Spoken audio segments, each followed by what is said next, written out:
So I'm going to teach some daily movements that I have been doing every day. I generally do them in the morning, and I often do them other times in the day if I've been sitting a lot and I just need to enliven my body and mind. Or just do parts of them. Some of them I just do one or two of them, and it just helps wake my body up.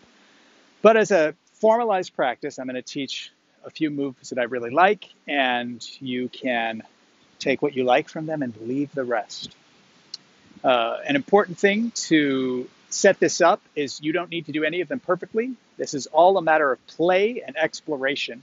So you do the movements the way you like, and if you think you're doing them wrong, that's fine. You can always watch this and kind of be like, oh, he did it like this. But understand that I'm not perfect either. So do them how they feel good to you and notice what they do for you. And I am a big fan of, if you practice regularly, the practice will evolve and change, which is another reason why I'm making this second video. Also, it's a pretty nice background. So, all right. So if you're doing this after being sedentary for a while, like sleeping or sitting a lot, it's nice to just move your body in a free way. So you can dance around and shake and jiggle, or just move softly.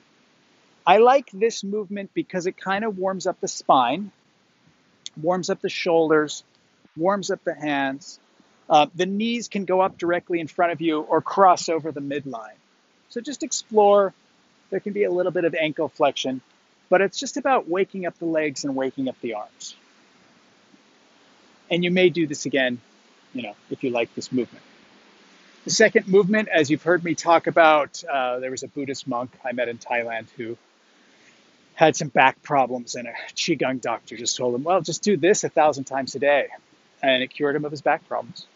Now, you don't need to do this 1,000 times a day, but the reason I like to tell this story is this is a movement that doesn't require any teaching or training. You just do it. You know how to swing your arms. It puts micro movements in the spine and releases tension in the neck and shoulders, which we all carry a lot of. So it's a nice movement to do throughout the day. Maybe throughout the day you would do it 1,000 times if you do it multiple times in little ways. But it's also a movement you could do on the street or do in an office without looking too crazy. Just do it for 20 seconds or something.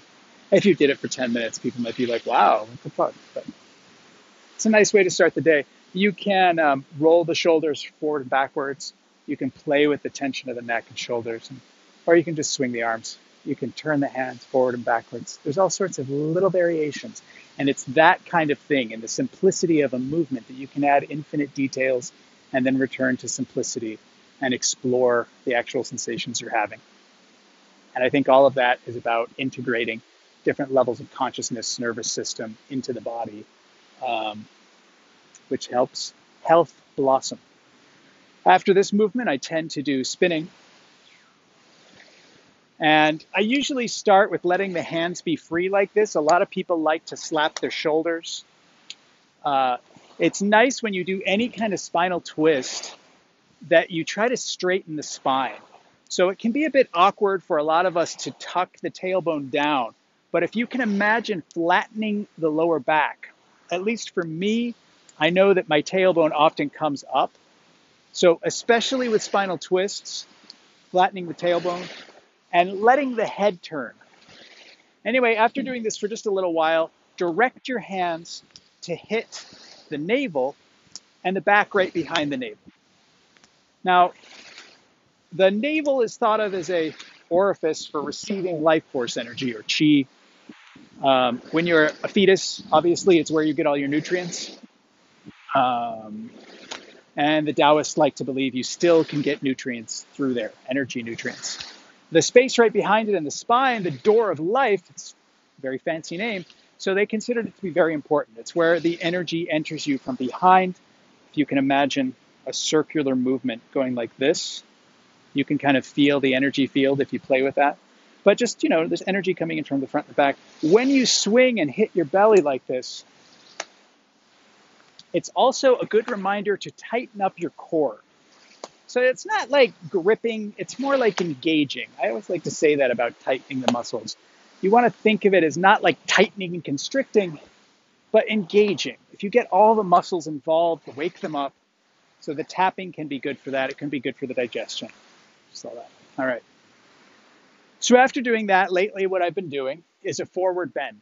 Now, a forward bend, you can start in Tadasana if you like, but you don't have to.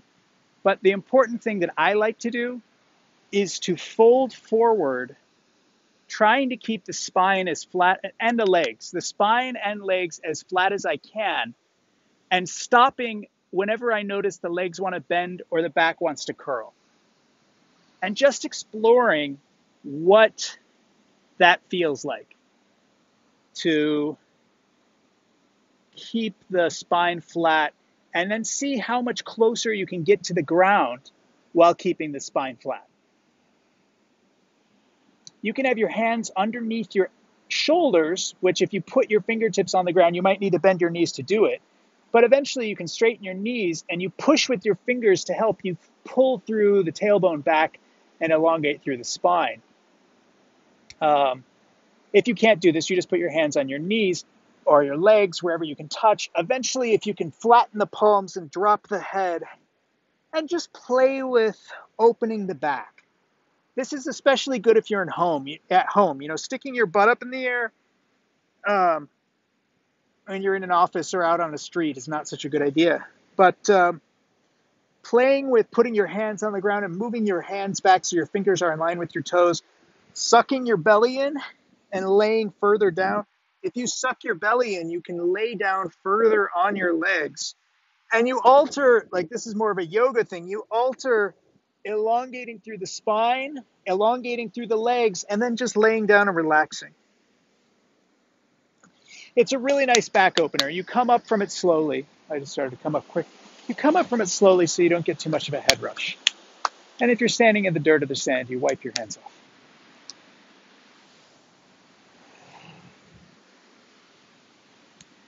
Next, I like to do spinal undulations, waves in the spine. So start with putting your attention down at the bottom of your spine, the tailbone. So if this is the lumbar, this is the sacrum, the tailbone is at the bottom here. You put your attention down there and you start to move the tailbone back and forth. And the idea is to get a wave going up your spine. Now, you can do this for 10 minutes. It is a lovely thing to do, and you can do this all the time. The sacrum and the occipital bone, which is the back part of the skull, the back bottom part of the skull, function as a pump that pumps the cerebral spinal fluid up and down the spinal column. So doing this by itself can help wake you up. And while you're doing this, you can change the direction, put your attention on the top of the head, and see how different it feels. But you don't have to. You can just do this for 10 seconds or 20 seconds and just kind of like get a feeling for it. After that, put your attention into your tailbone again and start doing the same thing from a side-to-side movement. Now in these spinal undulations, you can try to isolate the sacrum apart from the hips and just see if you can move the spine without moving the hips too much. But it's also totally fine to make the movement bigger and just involve the hips. It's more important that you just have a nice wave in your spine. Also important is to keep the neck long. You're like lifting through the top of your head like it's floating up. So again, you can play with this for 10 minutes, 20 minutes, whatever, but just move it. Then you eventually let it stop, put the attention back in the base of the spine, and start making a circle. It doesn't matter which direction you circle because we want to spin both directions, so we will do the other one after this. But again, once you start the circling, see if you can get the head involved and try to picture the spine and see maybe how many spirals are in it or how it's spiraling, how big or how small. Again, all of these movements can be done very small, and all of them can be done larger. After doing this for a while, we slow down and stop, put the attention back down in the spine, bottom of the spine, and then turn in the other direction. And again, you can start with the bottom And you can take as much time as you want to feel vertebrae by vertebrae all the way up the spine if you want, getting them involved to the top of the head. You can even imagine a line coming out of the top of your head or from your tailbone down and see how that changes the feeling. Everything we do can be a meditation or very simple, just what it is. In all these practices, it's very good to have a smile. Very good to have a smile, just a gentle smile on your face. And your tongue against the roof of your mouth. So after we've done these, we slow down, let it come to a stop. Then we're going to do our squats. So the squats, the methodology behind why I like to do it like this is the idea that the bottom of the feet have a big blood vessel in them. The gastrocnemius, the calf muscles, are like a big heart. Some people call it another heart. And the glutes are like a big heart. The heart pumps the blood out. It doesn't really suck the blood in. It pumps the blood out. And it is moving the body that makes the blood come back up. So again, if we're very stagnant, the blood can get really sedentary, and a lot of people can like develop water in the bottom of their legs and stuff like that. So one of the reasons we're doing the squats like this is to help bring the blood back up. The movement I do is like this. The hands float up, the weight goes down on the back of the heels, then we push up through the heels as the arms come back, and we stand up on our toes. So the legs is down on the heels to 90 degrees or wherever is comfortable for you, and then up again, pushing through the heels. At the top of the leg extension, we come up on the toes. The arms come forward when you go down and come back as you come up. When you're up on your heels, you're pulling the arms back to open the chest and maybe even pushing forward through the hips a little bit. You do this at least 9 times, or perhaps in multiples of 9. It's a very Taoist thing. 9, 18. If you want to involve your breathing in this, you can pull the navel in when you go down and push it out when you come up.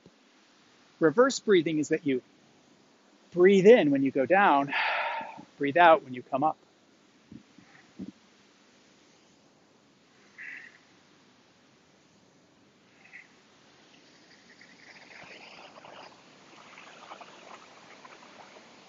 Just lost my balance for a second, looking at the waves. So if you do this every day, you might find it gets easier and easier, and I encourage you to do it more. We come from that into the second movement that I'll turn sideways. You want to keep the spine flat and come to about 90 degrees, but maybe a little less than 90 degrees. And the arms swing and the head turns. So you just think you're looking in the direction of the arm that goes back. And if that's not too complicated for you, you can walk your legs, lift the heels and bounce a little in the knees, and twist the wrists and wiggle the fingers. This is really good for releasing tension in the neck as well, and pumping the lymph nodes in the neck, and opening the eustachian tubes. I've been swimming here. I got a lot of water trapped in my ears. And that's when I really noticed, wow, this is really clearing out the eustachian tubes.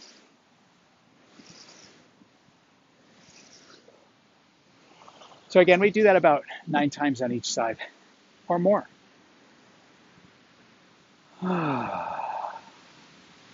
You can stop between each of these or find the ways they flow into each other.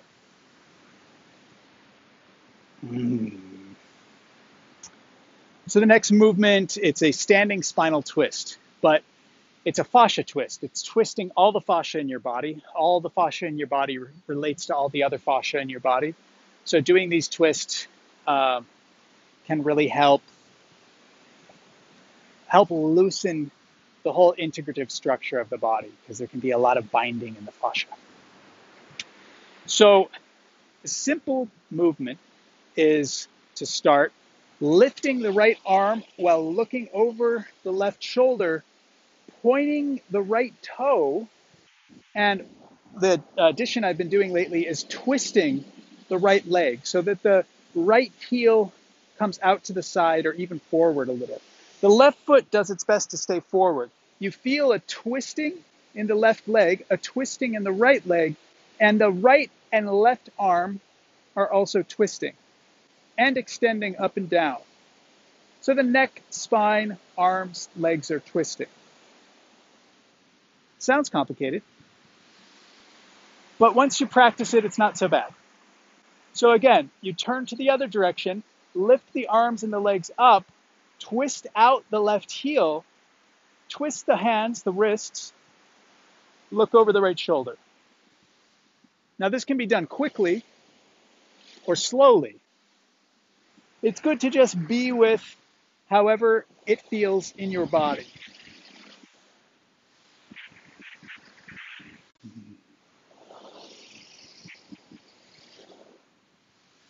Again, engaging the core here is a really good idea to pull the core in and just see how that feels.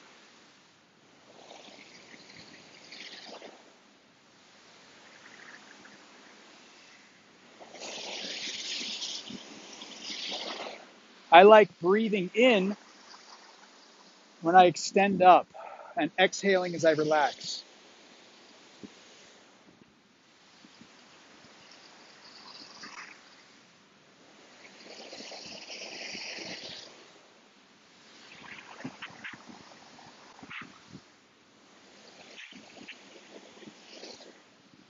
So again, 9 times on each side or more. Um, and the more you do it, the more you can play with it, the more deep you can do twists, the more you can relax into it. Sometimes you really like to feel the extension. Sometimes you just want to do it soft and easy. Both are effective in different ways. So encourage you to play. As you notice, it's very windy up here. The next movement, you square your legs. So your feet are a little wider than your hips. The toes are slightly turned in. The knees open. The tailbone goes down. And the movement starts with the back of the hands coming together. So the fingers come towards each other. The back of the hands come together. Bring the arms up. Rotate the wrists. And expand the arms out. That's the movement with the arms. There's a little bounce in the knees. So you come down a little bit with the hands coming down and come back up with the hands coming up. And then you put that spinal undulation in the movement. Hips coming forward when the hands are down by the hips. Again, this can be done slowly or quickly. With a little smile. The tongue against the roof of the mouth.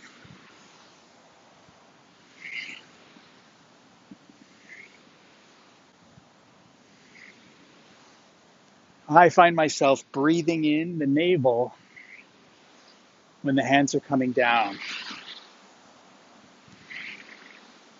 Pushing out when the hands are coming up. It's good to be conscious of the breath. I think it's more important to be conscious of the breath than which way it lines up. You find the way that makes sense to you in that moment of practice, and you experience it differently whenever you practice. So out of that movement, I usually go directly into this. Now, let me break that down because it looks nice. It's usually confusing when people first try to do it. I was first taught it in a more complicated Qigong set, and I isolated it because I loved it. But they taught it as an individual movement. You did it once and then did something else. And I was like, it really lines up with another practice I do called silk reeling or Chansu Chin. And I really like the twisting of the fascia movement. And I put my body into it, right? So see how my body is into it. It's not just my arm. The fingers point underneath the armpit, extend out, and spiral up. Simple. Under the armpit, extend out, spiral up. So do that a few times on one side, get the way it feels, then do it with the other hand. The hand comes up, aims under the armpit, extends out, palms up, spirals out. Like that. And then the feet, the hips, the spine get involved. Now try to do it side to side. Again, you're smiling, you're playing, you're not worried about doing it wrong. You're just doing it.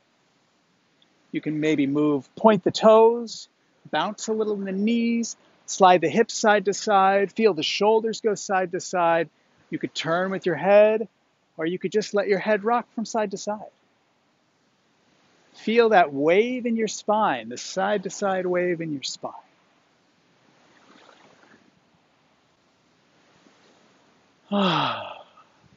So you can do this as many times as you like. You can count to 9 on each side so that you know you've done it 9 times, or you can do it more, or you can just do it as your heart contents. And then when you're ready to move on, you ground the legs and you do the same movement, but instead of spiraling out to the side, you spiral backwards. And you make this a spinal twist. So see, now the feet are grounded, mostly pointing forward. Depending on how flexible your spine is, you could just go out to the side and turn a little bit. That's okay. I like to go all the way back, which I notice often is more than 180 degrees. So that's different in your own spine. Be with where you're at. Again, the more straight your spine is, the better the twist is. Keep your head turning, looking where the hand goes. And again, you can do this 9 times on each side or more. And